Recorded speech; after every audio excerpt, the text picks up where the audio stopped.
చేయాలి. అయితే 881 అడుగులు ఉంటే ఇక్కడి నుంచి లిఫ్ట్ చేయాలి. 890 అడుగుల దాకా ఉంది దానికి. 881 అడుగుల నుంచి లిఫ్ట్ చేసుకోవచ్చు. కేసీఆర్ ఏం చేశాడు, 850 అడుగుల నుంచి తీసేశాడు. ఆ తర్వాత కొత్తగా ఏం ప్లాన్ చేశాడు, ఈ రంగారెడ్డి ఎత్తిపోతల పథకం ద్వారా 770 నుంచి, అంటే ఇక్కడి నుంచినే తీసేస్తున్నాడు నీళ్లు.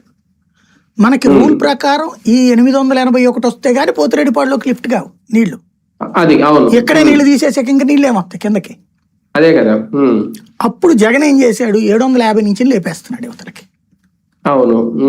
దానికి చంద్రబాబు గారు నిన్న ఏమన్నారు, మచ్చుమర్రి ఉంది అక్కడ అన్నారు. మచ్చుమర్రి పెట్టింది కూడా రాజశేఖర రెడ్డి. అదే నేను కట్టానని చెప్తున్నాడు ఆయన.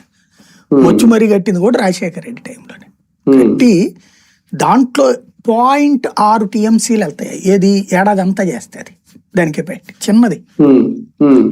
రాయలసీమే కాదు, టోటల్ గా ఆంధ్రప్రదేశ్లో శ్రీశైలం, నాగార్జున సాగరు, ఈ ప్రకాశం బ్యారేజీ, ఈ గోదావరి, ఇవి తప్ప వేరే సిస్టమ్ లేని రోజుల్లో రాష్ట్ర వ్యాప్తంగా అప్పుడు ఉమ్మడి రాష్ట్రంలో ఎక్కడెక్కడ నీళ్ళని మనం స్టోర్ చెయ్యొచ్చు అనేటటువంటి అనేక ప్రాజెక్టులకి రూపకల్పన చేసినోడు రాజశేఖర రెడ్డి. జలయజ్ఞం పేరుతో ఏ చంద్రబాబు గారు వచ్చేటప్పటికి హైటెక్ సిటీ, ఆ బిల్డింగ్ కడితే అయిపోద్ది, ఈ బిల్డింగ్ కడితే అయిపోతుంది అనేసి ఆయన దాని వెనకాలే పడి తిరుగుతున్న రోజుల్లో ఆయన దిగిపోయాక వచ్చిన ఈయన రైతుని